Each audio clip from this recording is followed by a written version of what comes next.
Good morning, everyone. It's good to see you all here.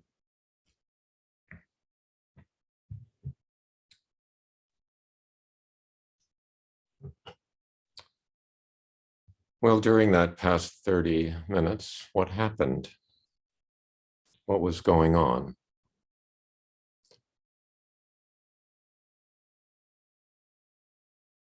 A question I get about meditation from time to time is, am I doing this right?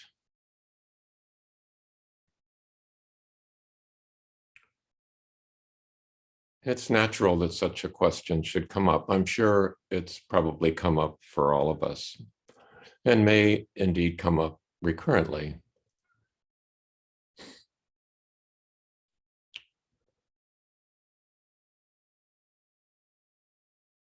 It's understandable. I mean, there's such a confusion of information out there,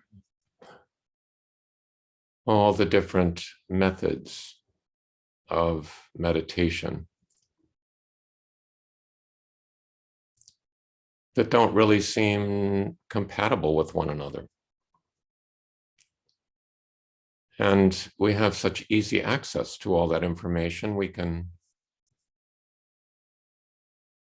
click and scroll and see about following the breath or counting the breath at our nostrils or in the abdomen, following or paying attention to various parts of our body.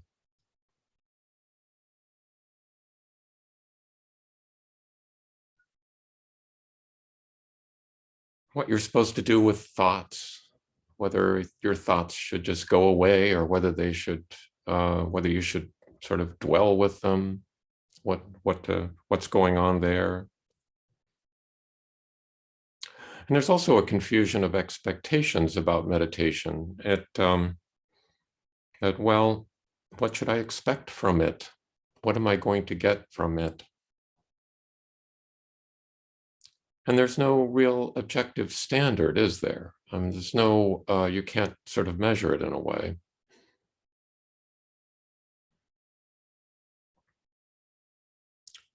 And often during meditation, we encounter feelings that are strange and unusual. Perhaps feelings of disembodiment, of free floatingness that can sometimes be frightening. And you don't know, well, do I trust this? Is this safe? Is this where I'm supposed to go? So it's natural that people wonder, am I doing this right?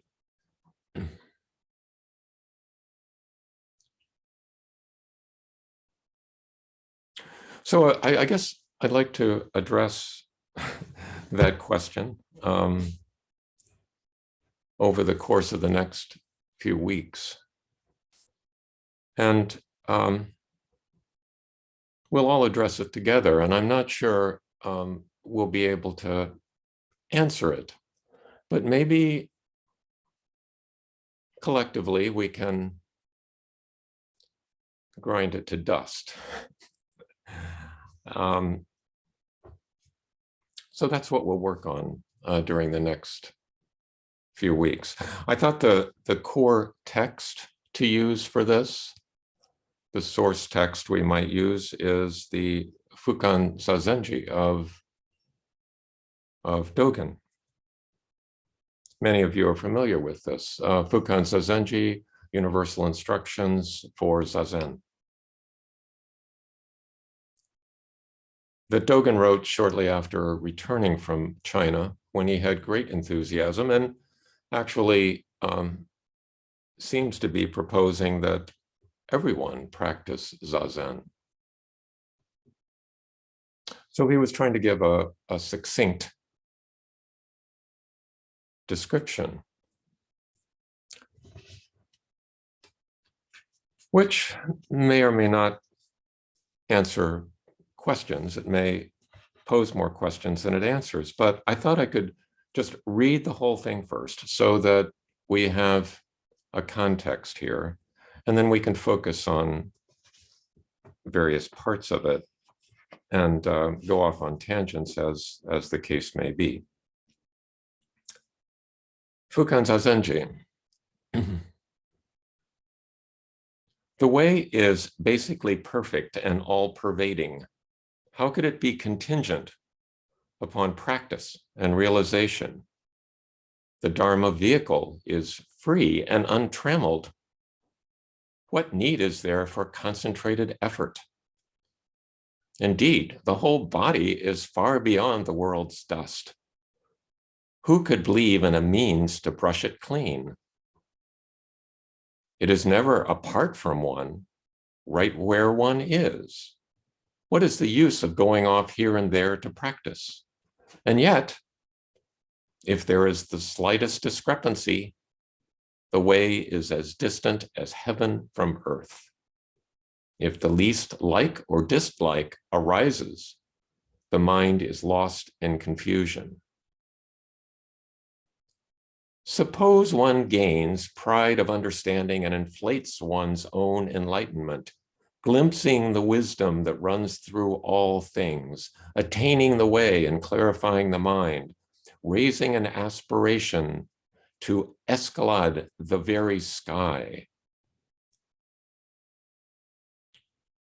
One is making the initial partial excursions about the frontiers, but is still somewhat deficient in the vital way of total emancipation. Need I mention the Buddha, who was possessed of inborn knowledge? The influence of his 6 years of upright sitting is noticeable still. Or Bodhidharma's transmission of the mind seal. The fame of his 9 years of wall sitting is celebrated to this day. Since this was the case with the saints of old, how can we today dispense with negotiation of the way? You should therefore cease from practice based on intellectual understanding, pursuing words and following after speech, and learn the backward step that turns your light inward to illuminate yourself. Body and mind of themselves will drop away, and your original face will be manifest. If you want to attain suchness, you should practice suchness without delay. For Zazen, a quiet room is suitable. Eat and drink moderately. Cast aside all involvements and cease all affairs. Do not think good or bad. Do not administer pros and cons. Cease all the movements of the conscious mind, the gauging of all thought and views. Have no designs on becoming a Buddha. Zazen has nothing to do with sitting or lying down. At the site of your regular sitting, spread out a thick mat and place a cushion above it. Sit either in the full lotus or half lotus position. In the full lotus position, you first place your right foot on your left thigh and your left foot on your right thigh. In the half lotus, you simply press your left foot against your right thigh. You should have your robes and belt loosely bound and arranged in order.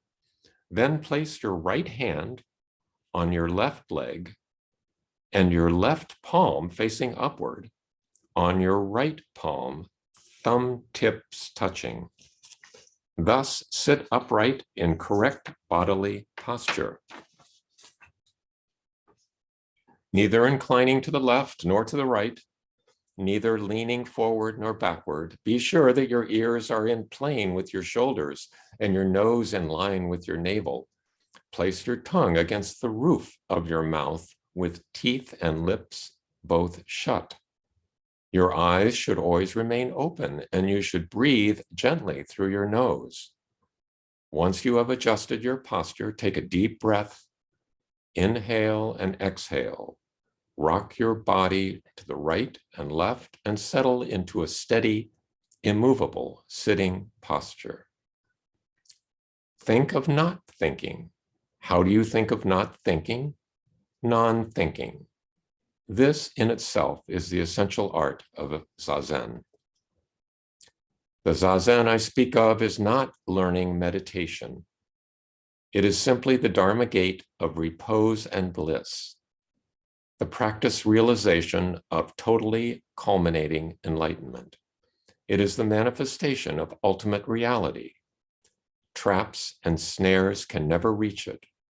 Once its heart is grasped, you are like a dragon gaining the water, like a tiger taking to the mountains. For you must know that just there in Zazen, the right Dharma is manifesting itself, and that from the first dullness and distraction are struck aside. When you arise from sitting, move slowly and quietly, calmly, deliberately. Do not rise suddenly or abruptly. In surveying the past, we find the transcendence of both unenlightenment and enlightenment, and dying while either sitting or standing have all depended entirely on the strength of Zazen. In addition, the bringing about of enlightenment by the opportunity provided by a finger, a banner, a needle, or a mallet, and the effecting of realization with the aid of a hasu, a fist, a staff, or a shout cannot be fully understood by discriminative thinking. Indeed, it cannot be fully known by the practicing or realization of supernatural powers either. It must be deportment beyond hearing and seeing. Is it not a principle that this is prior to knowledge and perceptions? This being the case, intelligence or lack of it does not matter. Between the dull and the sharp-witted, there is no distinction. If you concentrate your effort single-mindedly, that in itself is negotiating the way. Practice realization is naturally undefiled. Going forward in practice is a matter of everydayness.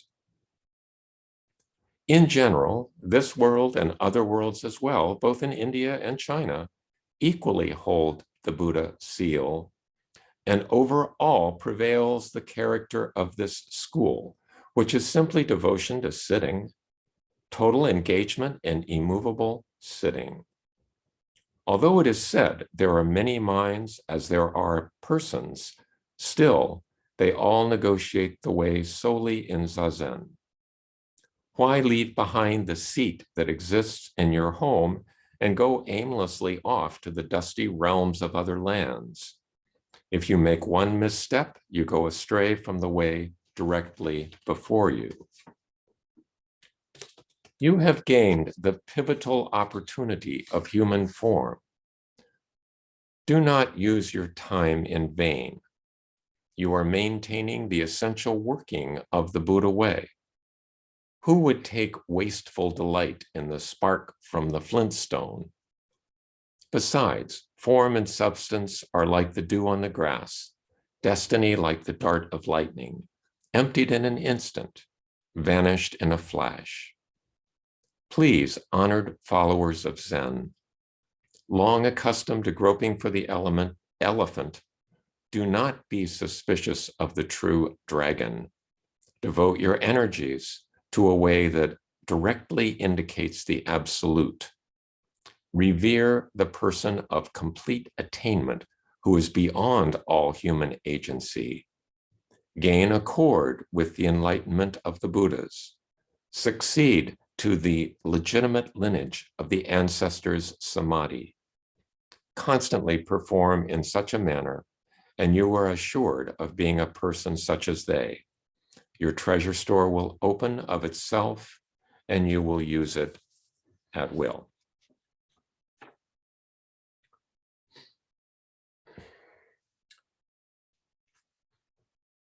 So that's the Fukan-Zazengi, and it has various parts. The the first part of it has to do with sort of convincing us that this is worthwhile, this Zazen. And he appeals to, in a way that, may not, I guess, turn the mind of modern listeners, saying, well, look, the Buddha did all this sitting, and Bodhidharma did all this sitting, and they were of such high accomplishment, even as young people, and yet they still practiced in this fervent way, then we should do the same. That may or may not be convincing to everyone. And he puts in an appeal to not rely on intellectual understanding, as if Zazen is something different, something beyond, something that perhaps precedes intellectual understanding.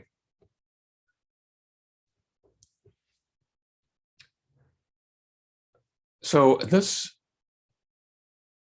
meditation that he's referring to, this Zazen, is sometimes referred to as shikantaza, just sitting, simply sitting. And it has a history. Dogen didn't make this up. It has a history that goes back many hundreds of years in China. The Buddha himself in India practiced meditation. Now, the kind of meditation that he practiced, we don't know for sure, but it is described in some detail in some of the early Buddhist texts. And it sounds a lot different than what Dogen is talking about, because it seems more structured in a way. There's a series of steps, a series of what are termed jhanas that one goes through in order to get to sort of the peak experience. And what Dogen is describing and what his predecessors in China are describing just sounds a lot different. It dates back at least as far as, well, we talked about Shuto living in the 8th century. I think Shuto was probably referring to something similar to this, but about 100 years later, Dongshan termed this silent illumination and described a practice of meditation which sounds very similar, if not identical, to what Dogen is talking about. And then later on, about 100 years before Dogen, Hongxi gave great poetic expression to this practice of silent illumination.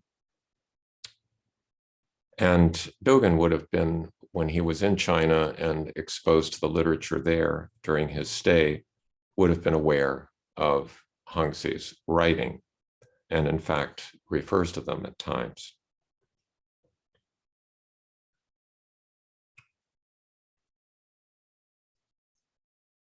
So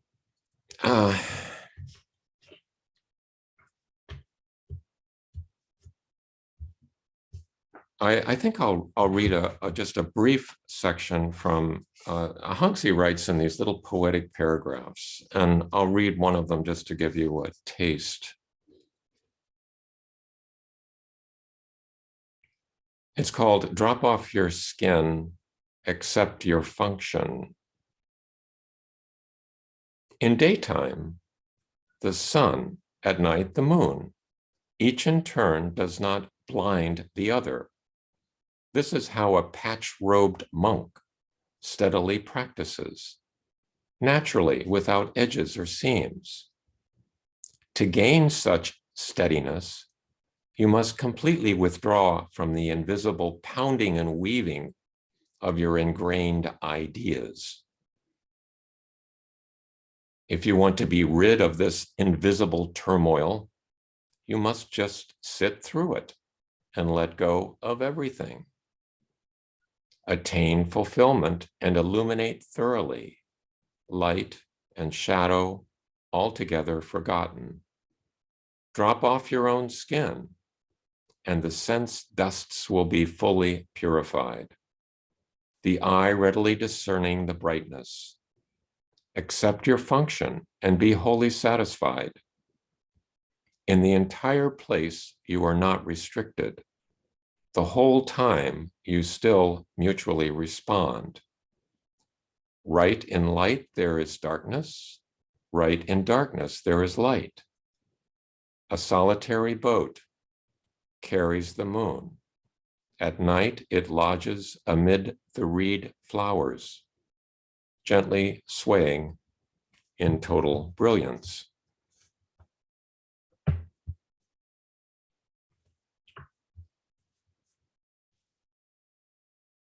So I think Hangzi and Dogen are both doing their best to try to describe something that is inherently indescribable and, in a way, incomprehensible. Can't get your mind around it.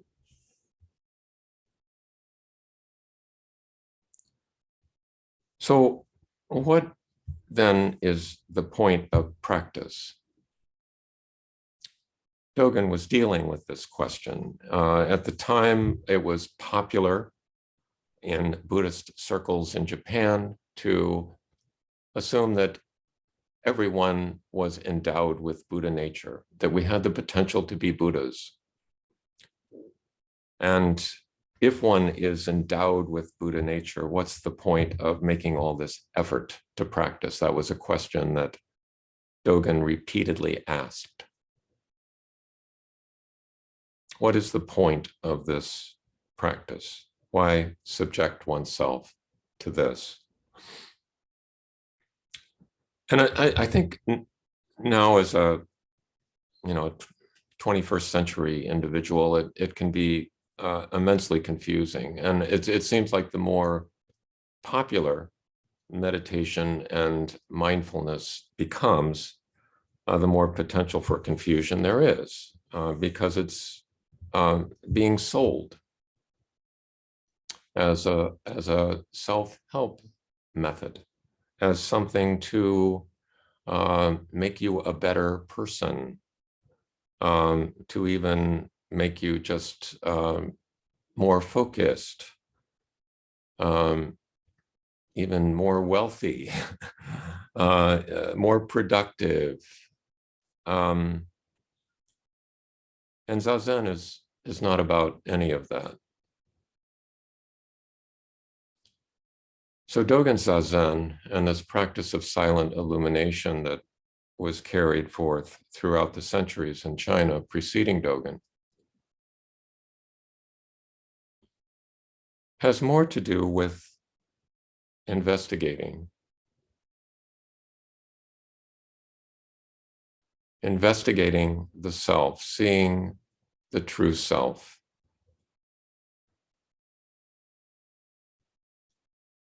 Has more to do with a process of discovery.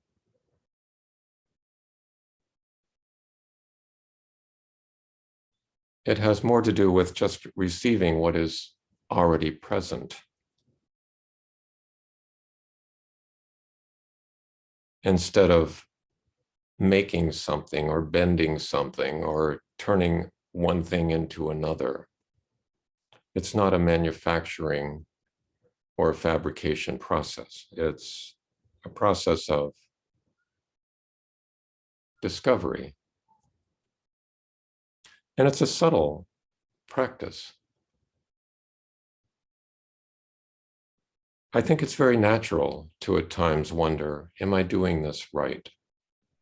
That's part of the practice.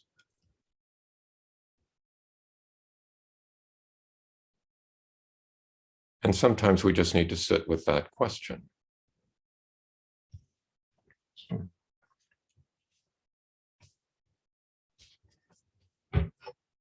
But I think it's always important to remember that this is not a solipsistic practice. It's not divorced from everything around us. In fact, Hongzhi says, I'm going back to a quote from him, the purpose of practice is to graciously share yourself with the 100 grass tips, the myriad things in the busy marketplace.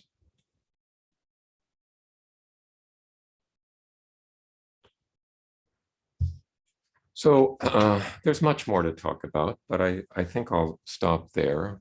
And maybe we can, during the breakout sessions, just raise questions, maybe share experiences about meditation. Why do we do this? What's it for? What's it like?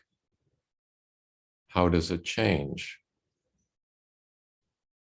And get back together in a few moments to discuss together. So we'll stop there. Thank you so much for listening.